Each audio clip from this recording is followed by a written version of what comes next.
এই সেই বোম্বাইয়ের বিখ্যাত অড়া পাও। তো এই অড়া পাওটা আমি দুবারা বানাচ্ছি এই কারণেই। একটা কাকিমা যখন রেসিপি বানাচ্ছিলাম এসেছিল, তো খেতে দিয়েছিলাম, ওনার খুব পছন্দ হয়েছে। তো বলেছিল বৌমা আমার বাড়িতে গিয়ে একবার আমাকে এটা বাইনে দিও।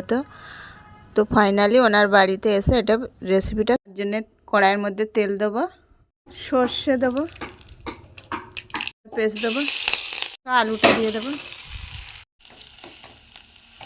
লবণ দেবো, দুধের গুঁড়ো দেবো, জিরের গুঁড়ো দেবো।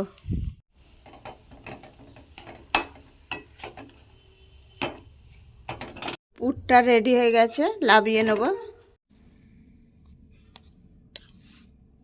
অড়া পাও বানাবার জন্য বেসমের একটা বাটার তৈরি করে নেবো। লবণ দেবো, জিরের গুঁড়ো দেবো, দুধের গুঁড়ো দেবো, জল দিয়ে বাটারটা তৈরি করে নেব।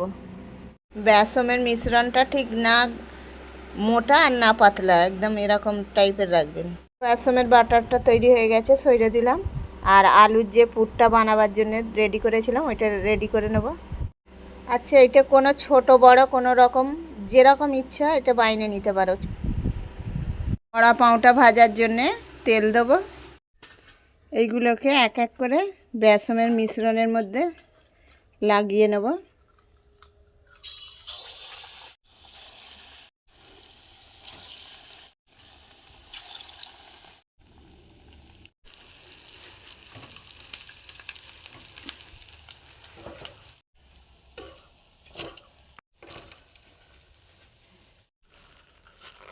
অড়া পাওয়ার জন্য একটা মশলা রেডি করে নেব বেসনের।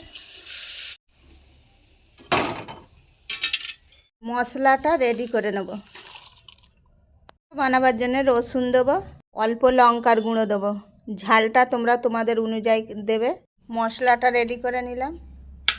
চলুন এবারে অড়া পাউগুলো রেডি করে নেওয়া হোক। পাউরুটিটাকে আমি এইভাবে কেটে নিলাম। এইবারে রেডি করে নেব সেই বোম্বাইয়ের বিখ্যাত অড়া পাও। এটা আমি দিলাম ধনে পাতার পেস্ট, টমেটোর সস দেবো, ওপর থেকে অড়া দিয়ে দেবো যেটা ভেজে রেখেছিলাম।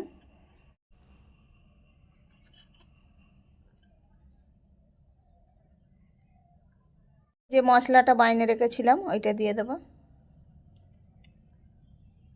ওপর থেকে টমেটোর সস দিয়ে দেবো, ঢাকনাটা মুড়ে দেবো। এইভাবে অড়া পাও রেডি হয়ে গেল। পদ্ধতিতে আরও একটা বাইনে দেখাচ্ছি। ধনে পাতার পেস্ট দেবে, সস দেবো, থেকে অড়া দিয়ে দেবো। এটা রেডি করেছিলাম সেই মশলাটা দিয়ে দেবো, ওপর থেকে টমেটোর সস দিয়ে দেবো। টমেটোর সসটা তোমরা দিতেও পারো, নাও। থেকে ঢাকনাটা মুড়ে দেবো। বিখ্যাত বোম্বাইয়ের অড়া পাও রেডি করে ফেললাম। এই রেসিপিটা দেখার জন্য চ্যানেলটার সাথে থাকো, কিভাবে বানাচ্ছি দেখো। তো চলুন রেসিপিটা শুরু করা যাক। সেই বিখ্যাত বোম্বাইয়ের অড়া পাও রেডি করে ফেললাম।